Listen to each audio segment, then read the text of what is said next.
Hey everyone, this is Beardo, and you are watching part 2 of Minutia Minute Comic Book Reviews, episode 77. This is the issue where we finished talking about the big Batman events that have been going down recently. Last time we talked about Death of the Family, and we talked about how, huge emotional resonance for the characters, at least in my opinion. Really good stuff. Good event overall, even though the tie-in books weren't that great. It's the core story that we should care about, and it was the core story that I felt was very effective. Left a lot of open-ended questions as to where the Bat family is going to go from here emotionally. And while there were no actual deaths in this, the ending left us with a sense that there were repercussions from this story. In my opinion, this is exactly what a DC event should be. This is exactly where we need to take our characters, because it asks questions and it doesn't close doors.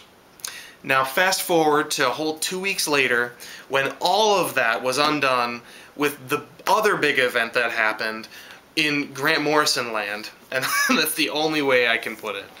With Batman Incorporated issue number 8, the death of Damian Wayne, the death of our controversial Robin, we'll say, and ultimately the antithesis of Death of the Family, in the sense that while that story, and admittedly, and I think some people were right that kind of criticized my last video where they said, well, yes, there was that emotional resolution, but at the same time, it didn't feel like there was enough of an emotional resolution. They didn't get the full bang of it.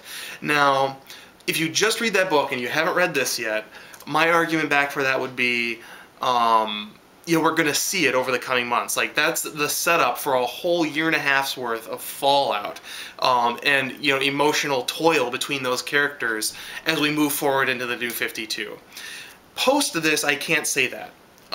This book basically effectively burned every single bridge that Scott Snyder set up with the end of issue 17, because the emotional discontent that the Bat family was left in has now been sort of galvanized into this new, it's the whole idea that, when they just have to fight each other, or when they're just around each other and they don't have to fight the outside world, in a sense, that's when they turn against each other, which is what the Joker kind of did.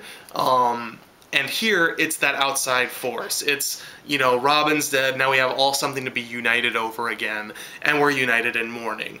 So it basically effectively burned the bridge that Scott Snyder had built, and it's, in some ways, it's no surprise to me that Scott Snyder's going into year 0 now, because I think that this didn't fit into his grand scheme. Even though he knew it was coming, I think that it just didn't belong in his Batman story, and so he's just going to kind of, while he's going to deal with the repercussions of it a little bit, I think that's more fan lip service than anything, and it's more, let's go tell this other story for a while until this all blows over and I can continue my actual stories. That's just my personal spin on it, but who knows. Let's see. So the other way that this book burns bridges is just they killed Damian Wayne. I mean, you can't put it any more clearly than that. This is a character that's very rich, very nuanced. In the hands of Grant Morrison, he's been really interesting. The problem is, if he had killed him off while he was still basically running all of the Batman books, we might not have felt this as hard, because we would have only known Grant Morrison's side of things. But now, people like Peter J. Tomasi have gotten to come in, take over the character, take him in new directions, sometimes successfully, sometimes less successfully, but either way, it's been proven by other writers and artists that there is a place in the DCU for Damian Wayne other than what Grant Morrison has in mind for him. So now that Grant Morrison is basically getting to finish the series just out of obligation, and he gets to kill him basically because that was his original plan and he didn't want to modify it any, we're stuck with Burn Bridges. I mean, the title of this video, if it's not called Burn Bridges, I don't know what it's going to be called yet, but it should be called that, because The Death of the Family is a book that asked questions. It set up characters, and it gave us something to look forward to. This only closed doors, and it really makes me sad that this book has been successful as it has. This is a series that nobody picks up. I mean, shouldn't have said that. Stop commenting, let me correct myself. Around here, nobody picks it up. In St. Paul, the main comic book shop I go to, literally, I mean, they'll bring in a stack like this, and it'll just sit there. Like, I mean, people buy it, yes, but I shouldn't say nobody buys it, but it's not exactly, you know, Scott Snyder's Batman. You know, they're not sold out every month. This issue, of course, sold out. It sold out on the day they got it in, and it's incredibly frustrating to me that people fall for this kind of stuff. And, you know, it's a collector thing, it's whatever it is, but the fact of the matter is we're encouraging DC to do exactly what comic books do not need to be doing right now. This is a microcosm of everything that's wrong with comic books right now, which is that they've been struggling to come up with stories for these characters for the last 50 years. You know, I mean, these characters have been around way longer than they should have been. And something comes around where, you know, you have this great character that has a place in the DC universe, that has a lot of different, you know, directions that he could be taken, and rather than do that, they're going to stunt kill him, and he's going to be gone. Now, I shouldn't, you know, let me back up again a little bit. This is going to be a video of me backing up, because I shouldn't say it's a stunt kill. This is actually a very unique kill, because, like, if this was in Elseworlds, or if this took place, like, in the pre-New 52 universe, and, you know, it was being published simultaneously with the New 52, and nothing that happened in this book affected the rest of the books, this would actually be probably a very effective issue. I think this whole, you know, New 52 revamp of Batman Incorporated has been pretty beneficial. Bringing Chris Burnham onto the book has been just an unbelievable asset for Grant Morrison. Has really fit the tone, unlike people like Yannick Paquette, who just do not fit the tone at all. And I think that, like, if I were to just sit down and read issues 1 through 12 of this series, it would be very effective, be really interesting. You know, you have that 60s campy Batman with this incredible moment of mortality in, you know, 2/3 of the way through the series. That has a lot of power to it, and I shouldn't be knocking Grant Morrison for this, because he's just doing what he's doing. But the fact of the matter is, this does fit into the New 52, and we have to think about how this affects things on a grander scale. And no matter how good this book is, it is everything that's wrong with a DC event, simply put. I mean, it is the burning of bridges and the closing of doors.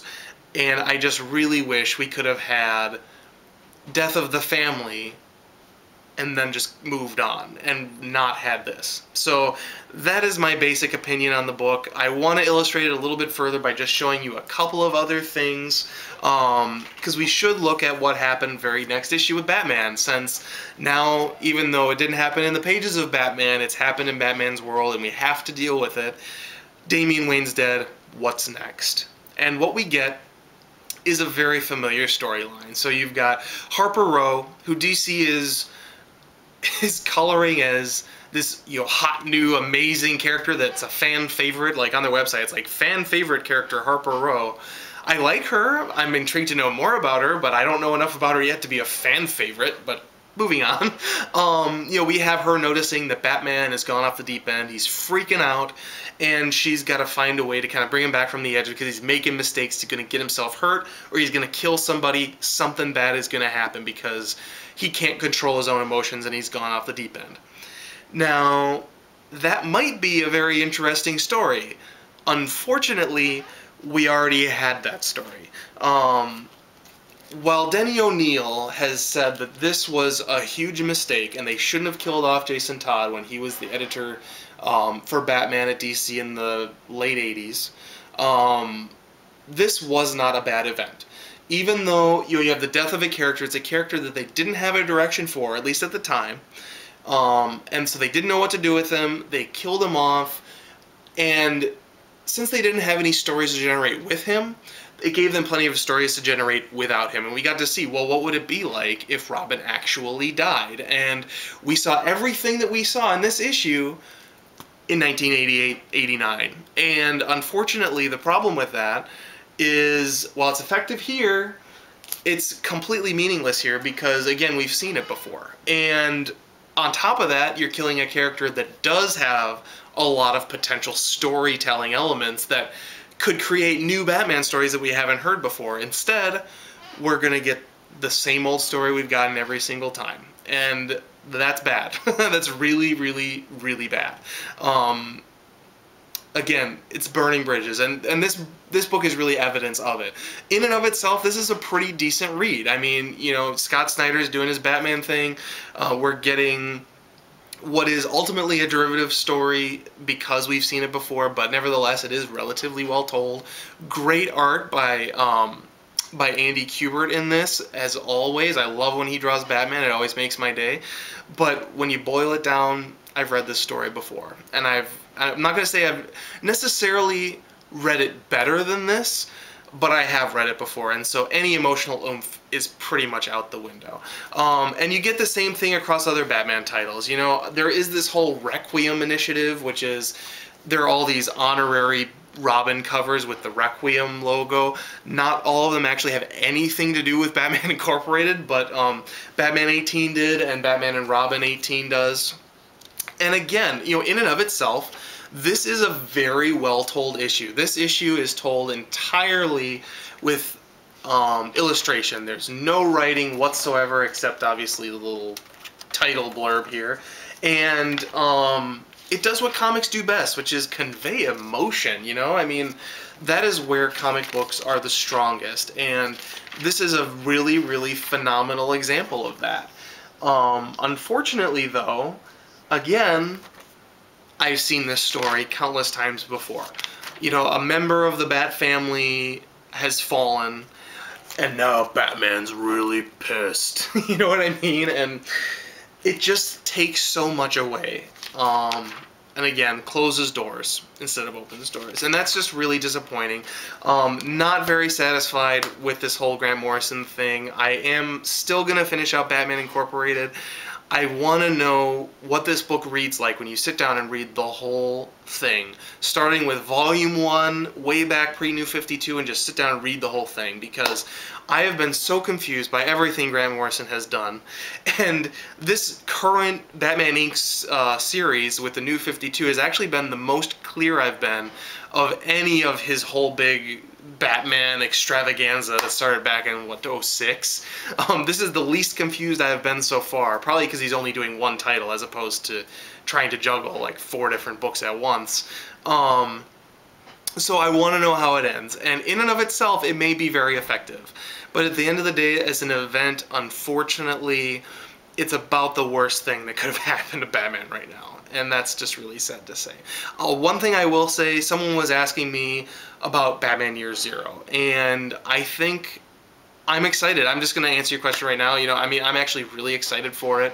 I think that it's going to be a good way for Scott Snyder to break off dealing with this and still tell his own stories. And, you know, that's part of the biggest problem with, you know, Damian dying now is Grant Morrison is not in charge of the Batman character anymore. You know, Scott Snyder has pretty much taken over the reins, and it's all going in his direction. And while it's been fun seeing Grant Morrison just kind of, I'm doing my own thing and screw all you guys, when you have an event that's this big happen in your series and you screw everybody else over, that's just mean. Grant Morrison, you didn't have to do that. Maybe you're telling a great story and you're not willing to compromise your art, but the fact of the matter is, comic books are a timely publication. And they react to what's going on around not just outside events, but how the fans respond to something that you do.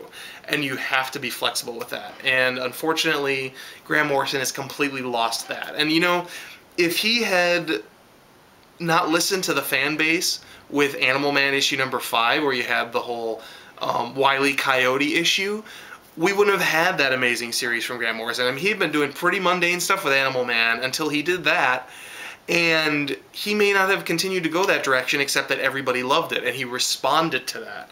And the fact that he just is so, like, stonewalling everything he does, and every storyline he does is just so damn precious, I find it really frustrating. Anyway, that's a side note. Fact of the matter is, let's just boil it down. Batman Incorporated number 8, not a good thing to happen to Batman character, even if, within the context of its own story, was actually very effective. So anyway, those are my thoughts on Batman Incorporated, issue number 8. I'm going to go away, stop talking Batman for a little bit. I'll be back with another video. We'll see what it's about next time. I'm not sure what I'm doing, but it'll be good, whatever it is. Talk to you guys soon.